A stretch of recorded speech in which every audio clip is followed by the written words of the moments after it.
I stood there on the hill, staring down at the chaos below. 69 brand new homes. Each one painted the same dull beige. Each one with those identical no parking signs hammered into the lawns. Each one standing on my land. The HOA president, a woman everyone called Karen, because of course she was, strutted around like she was the queen of some perfect little kingdom. Her perfectly ironed blouse fluttered in the wind, and her sharp voice could be heard from all the way up where I stood. She had no idea that the ground under her shiny new subdivision didn't belong to her. No idea that I'd been watching her every move for months. No idea that the surprise I had planted beneath her empire was ready to go off, not in a way that would hurt anyone, but in a way that would shake her world to its core. She had built 69 homes on my land, without knowing I'd set a trap. I took a slow breath and whispered to myself, "It's almost time." And then, I wasn't always the kind of person who set traps.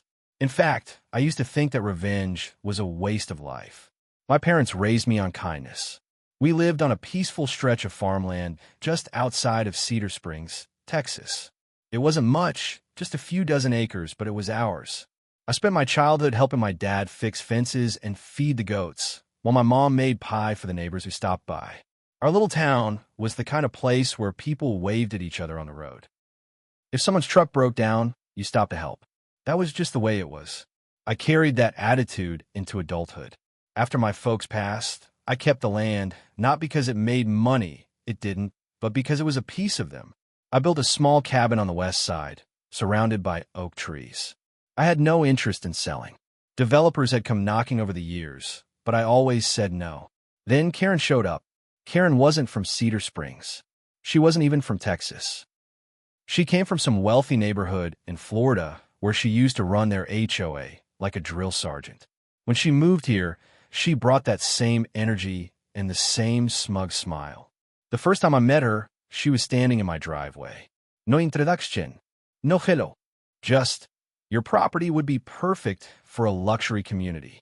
I can get you an offer before the end of the week." I told her politely, "Not for sale." She blinked like I'd just spoken another language. "Oh, everyone has a price." "Not me," I said and walked back inside. I thought that was the end of it. Months went by. Life was peaceful again. I planted tomatoes in the garden. I took my old dog Rusty for long walks. I even let the neighbors' kids fish in my pond. But then, one morning, I woke up to the sound of machinery. Big machinery. I stepped outside and froze.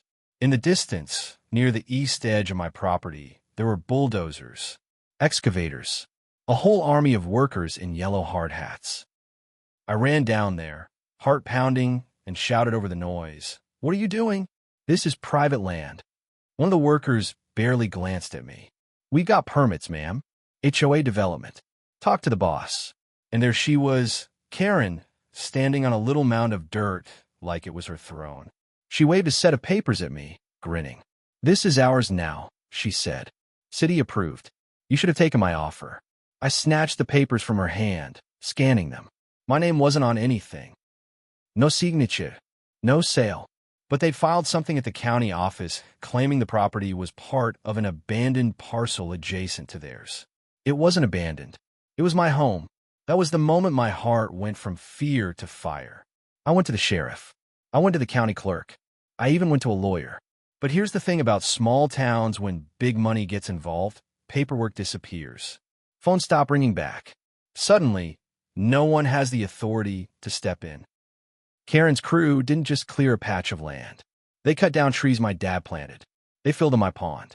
They plowed through the wildflower field my mom loved so much. I could have stood there crying. I could have begged them to stop. But instead, I made a decision. If Karen wanted to play dirty, I'd play smarter. The trap started small.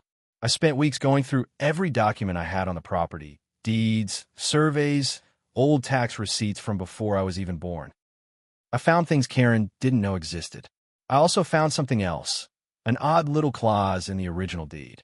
It was written back in 1912 by the first owner, a rancher named Samuel Holt. It basically said, "Any structures built without the owner's explicit written consent are subject to immediate removal at the expense of the builder, with no compensation due." And that clause? It was still legally binding. I smiled for the first time in weeks. Of course, I didn't show my hand. Every day, I'd walk Rusty past the construction site like I was just curious. I'd wave at the workers. I'd even bring them lemonades sometimes. Kindness is powerful when your enemy expects hate. They thought I'd given up, that I was just another old fool watching her land disappear. But in the evenings, I'd make calls. I'd send letters. I hired a young surveyor from 2 counties over who didn't know Karen's name, so he couldn't be influenced. I had him redraw every line of my property and mark them with GPS coordinates. And then the building started. Karen worked fast. Houses went up like weeds after a rainstorm. Beige siding, white fences, manicured lawns. She bragged in the newspaper about her perfect community, calling it the Oaks at Cedar Springs. I didn't say a word. I let her build. I let her spend. I let her think she'd won. It wasn't until the 69th house was finished, the final piece of her precious puzzle, that I stood on that hill and looked down at the neighborhood she'd built on my land. And the surprise I'd been planning for months? It was ready. All I had to do was pull the trigger. But before I could, a loud crash echoed from the far end of the neighborhood. People were screaming. Something had gone horribly wrong. The sound was sharp and heavy, like the earth itself had decided to drop something massive. I felt in my chest before I even knew what it was.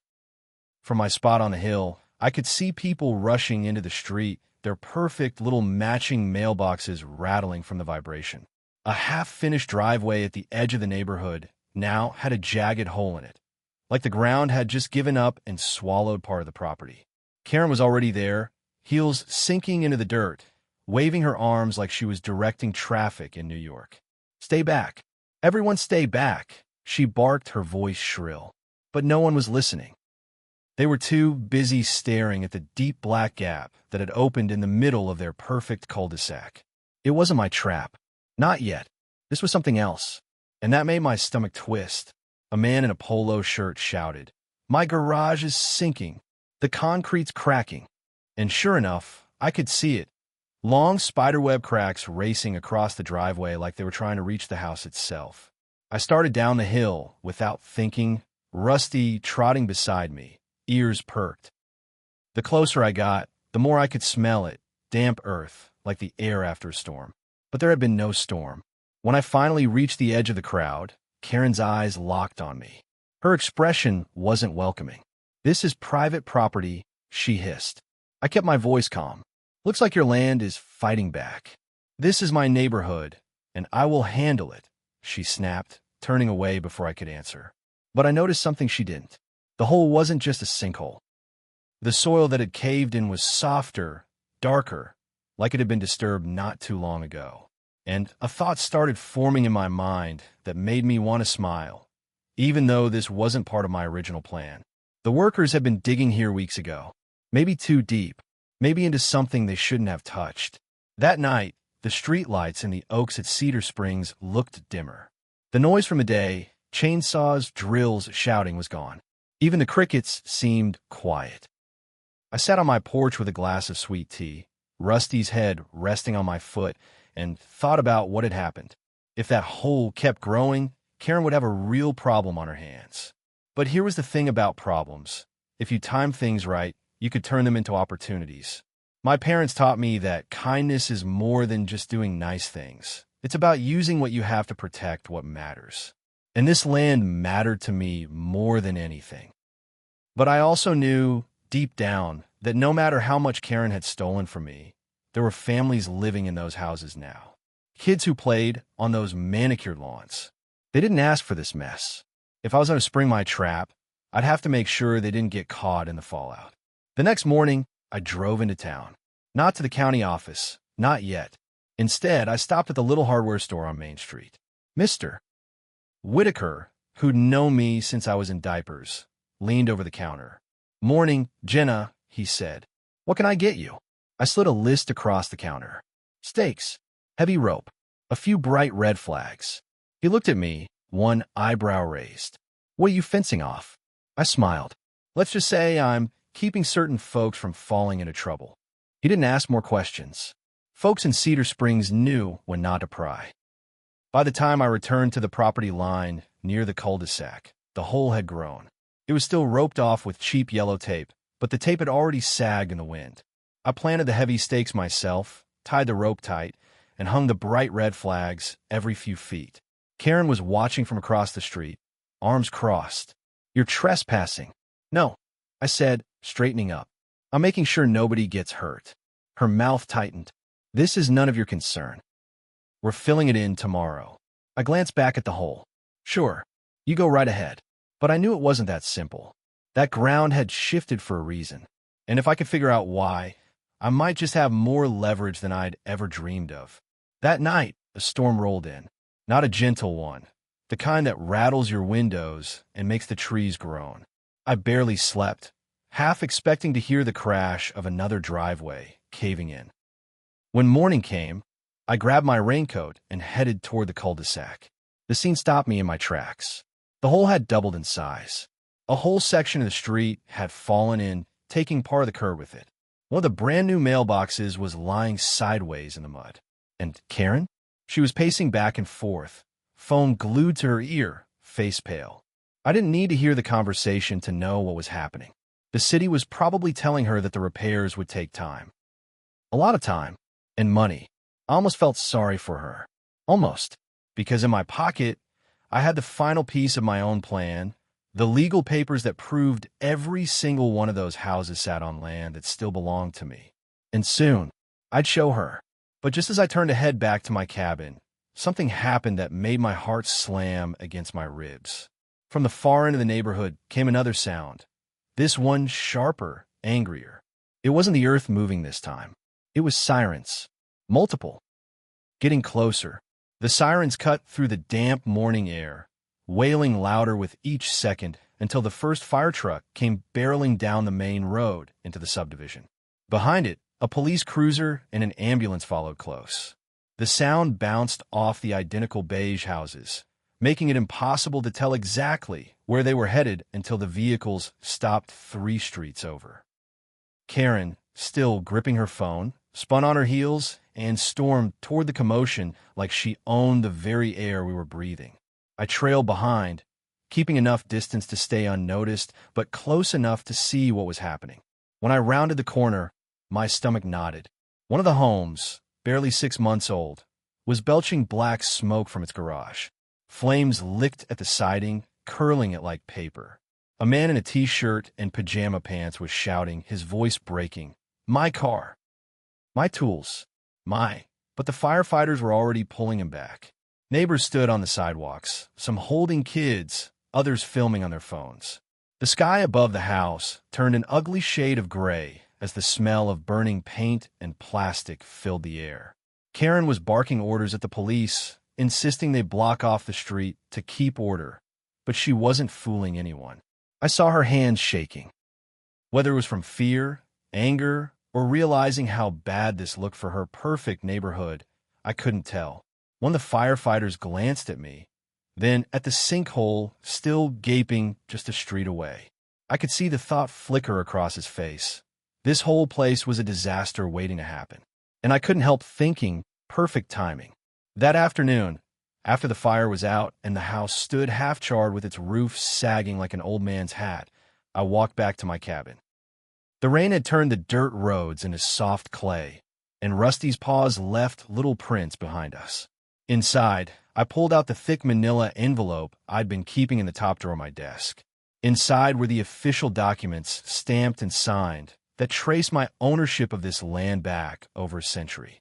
Every page was in order, every date airtight. My trap was legal, airtight, and ready. But here's the thing, I still had to choose the right moment to spring it. My parents always told me, a trap only works if your enemy walks into it themselves. Karen was already knee-deep in trouble. A sinkhole, a house fire, a neighborhood starting to whisper. All I had to do now was give her just enough rope and watch her tangle herself up. The next day was eerily quiet. The smell of smoke still lingered in the air. The charred house was cordoned off with yellow tape, but that didn't stop residents from sneaking glances when they thought no one was looking. I went into town again, this time to the local cafe. It was the kind of place where news traveled faster than the coffee brewed. And sure enough, the fire was all anyone was talking about. Faulty wiring, I heard. No. Somebody left a space heater running in the garage. Bet the builder cut corners. Wouldn't surprise me. I sipped my coffee in the corner, listening. It wasn't just gossip. This was the start of doubt. Once people started to believe their perfect little community wasn't so perfect, they'd start asking questions. And if they started asking the right questions, Karen's whole empire could crack without me lifting another finger. By evening, the sky was painted orange and pink. I sat on my porch, watching the sun dip low. I thought about the families who lived there, the ones who'd poured their savings into these houses. None of this was their fault. They didn't deserve to lose everything. But I couldn't protect them without taking back what was mine. And I couldn't take back what was mine without hitting Karen where it hurt the most, her pride and her wallet. Rusty let out a low growl, snapping me out of my thoughts. His ears were pointed toward the road. A moment later, I heard it 2 engines. Not the loud rumble of construction vehicles. This was different, heavier. I stepped to the edge of the porch just as the first unmarked truck came into view. Then another, and another. Big black pickups with tinted windows, rolling slowly toward the subdivision. 3 men got out of the lead truck. Boots, ball caps, clipboards in hand. They weren't from around here. I could tell by the way they scanned the place like they were measuring every inch of it. One of them pointed toward my land, and then they started walking in my direction. They walked with the steady, unhurried pace of men who already knew they belonged wherever they were going. The tallest one, broad-shouldered with a week's worth of stubble, glanced at the other 2 and said something I couldn't hear over the wind. Whatever it was, it made the shortest one smirk. Rusty barked once, deep and warning. I stepped off the porch and met them halfway down the gravel path, my boots crunching on the stones. Evening, I said, keeping my voice calm but my eyes sharp. You boys lost. The tallest man shook his head. Not lost. Just here to take a look at some property. This property? I asked, my tone flat. Could be, the shorter one said. He pulled a folded sheet of paper from his pocket, glanced at it, then at the fields behind me. We've got reason to believe this land might be changing hands soon. I almost laughed. Not unless I'm in the ground. They exchanged a look, not hostile exactly, but assessing. Like they were sizing me up the way a poker player sizes up a table before sitting down. We're contractors, the stubbled one finally said. Karen hired us to inspect the site before some additional development. Said you were cooperative. I tilted my head, letting the silence stretch until it was just uncomfortable enough. She said a lot of things, I bet. The tallest man's jaw tightened, but he kept his voice even. We'll be back tomorrow. Hope you'll be just as friendly then. They turned and walked back toward their trucks. Engines roared, tires crunched over gravel, and then they were gone. That night, I barely slept. Not from fear. No, this was different. This was the kind of restless energy you get when you know the game is about to change and you've been holding the winning card the whole time. If Karen was hiring outside contractors now, it meant she was desperate. Desperate enough to start expanding on more of my land before she'd even handled the disasters already on her plate. And if she thought I was cooperative, then she hadn't even begun to see what I could do. I decided it was time to give her one last push, something small enough to seem harmless, but big enough to make her trip over her own feet. The next morning, I went to the sinkhole before the contractors returned. I brought Rusty in a bag of feed corn, scattering it in a neat little trail that led right up to the caution ropes. By noon, the deer from the nearby woods had followed it in, their hooves soft in the wet dirt. They sniffed and grazed, curious but harmless. It didn't take long for the first resident to snap a picture. By afternoon, I'd overheard someone complaining to another neighbor about wild animals wandering dangerously close to the kids' play area. The seed was planted. Fear spreads fast when people think they're new. Perfect home might not be so safe after all. By the time the black trucks returned, the whole cul-de-sac was buzzing with nervous energy. The contractors didn't waste time. They headed straight for the sinkhole, talking low and pointing at the soil. I could tell by their faces they didn't like what they saw. One of them glanced over at me, standing just inside my property line with Rusty. I raised my coffee cup in a silent toast. He didn't return the gesture. Karen appeared minutes later, storming across the street in that stiff, fast walk that said she was trying not to run. Her voice carried even before she reached them. "Just tell me it's fixable." I didn't hear their answer. I didn't need to. That evening, I made a slow lap around the neighborhood. People I'd never spoken to before started giving me small nods, some even stopping to chat. They asked if I'd heard about the sinkhole, the fire, the rumors about poor construction. I kept my answers polite, neutral, and just vague enough to keep them wondering. But as the sun dipped low, I noticed something strange. Lights on in the charred house. Not the flashing kind from emergency crews. No, these were steady, low glows from inside, like someone was walking around in there with flashlights. The place was supposed to be taped off. No one should have been inside. I stood there in the street, Rusty leaning against my leg, and watched as one shadow, then another, moved past the broken windows. Whoever they weren't supposed to be there. And I had a feeling this was about to be the piece of the puzzle I didn't know I was missing. The figures moved with purpose, not like looters, but like people who knew exactly what they were looking for. One of them stopped near the front window, crouched low, and shined a beam of light across the blackened floor. Another appeared in the doorway, holding what looked like a clipboard. I slipped into the shadows between two houses, Rusty following close, his nails clicking softly on the pavement. From there, I could see more clearly. They were wearing dark jackets, not uniforms, but matching enough to suggest they were part of the same crew. The taller one pulled something from his pocket, a small metal rod, and began poking at the charred beams along the garage. I heard a faint crack, followed by a muttered curse. They weren't here to salvage anything. They were inspecting, and if they were inspecting, that meant Karen had bigger problems than she was letting on. I stayed quiet until they left, slipping out the back door of the burned house and heading toward the trucks parked 3 streets away. I waited until their taillights disappeared before heading home. All the way back to my cabin, my mind churned. Why send in inspectors at night? Why risk being seen? There was only one answer that made sense. Karen didn't want the residents to know. That gave me an idea. The next morning, I printed out a single page of text. No flashy headlines, no accusations, just a plain list of facts about construction shortcuts and safety hazards that had been reported in similar developments run by the same builder Karen used. At the bottom, I added one line. Ask your HOA president if your home is safe.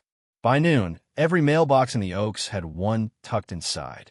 That afternoon, I made a trip to the feed store to buy supplies for my goats. When I returned, the neighborhood looked different. People were gathered in small clusters, talking low and glancing toward Karen's pristine white house at the end of the main street. A few of them spotted me and stopped talking altogether, their eyes following me as I drove past. It didn't take long for the storm to hit. Around 6 p.m., Ray's voices erupted down the street. I stepped outside and saw a group of residents on Karen's front lawn. One man waved my flyer in the air, shouting something I couldn't make out. Karen stood in the doorway, trying to keep her composure, but her face was flushed. She spotted me watching from the road and shot me a look that could have cut steel. Later that night, I was sitting on the porch with Rusty when headlights swept across the front of my cabin. A single car slowed to a stop. The driver's door opened, and a woman stepped out. She was maybe mid-30s, wearing jeans and a faded Texas A&M sweatshirt. "I'm sorry to bother you," she said, voice trembling a little. "I live over on Aspen Court. I thought you should know. Karen says you're the reason the sinkhole happened." I raised an eyebrow. Did she now? "She says you're bitter about not selling your land, and that you're trying to scare us into leaving." I took a breath, then asked gently, "And do you believe that?" The woman shook her head. "No. My dad worked construction for 30 years. He says sinkholes like that don't just happen without someone building where they shouldn't." She glanced back toward the car, where a child's face was pressed against the window. "I just thought, if you ever needed someone to tell the truth about what's going on, I'd help." Her words stuck with me long after she left. Maybe, just maybe, not everyone in that neighborhood would side with Karen when the time came. 2 days later, I was walking the property line when I saw something that made my heart skip a beat. A long, fresh set of tire tracks cut straight across my land, Not near the road, but deep into the pasture where no one had any business driving. The grass was flattened, and the soil was chewed up like someone had been hauling heavy equipment. I followed the trail until it ended near the far fence line. And there, sitting in the middle of my land like it owned the place, was a massive drilling rig. Running. The rig's engine throbbed like a giant's heartbeat, rumbling deep into the soles of my boots. A pair of men in hard hats were standing beside it, one smoking, the other bent over a control panel, his fingers dancing over switches. The drill itself was already chewing into the earth, spitting out dark, wet soil. They hadn't even bothered to hide what they were doing. This was bold. Too bold. Rusty's growl was low and steady. I laid a hand on his head, more for me than for him, and stepped forward until the men finally noticed. The smoker straightened, squinting at me. "This is private," he started. "Yeah," I cut in, "my private property." The other man muttered something under his breath, and they exchanged a look. The same smug kind that told me they thought I couldn't stop them. That was the last mistake they were going to make. I didn't shout. I didn't threaten. Instead, I reached into my jacket and pulled out the thick manila envelope I'd been carrying for months. "Here's the thing," I said, my voice calm but sharp enough to cut glass. "This isn't just my land. It's all of this."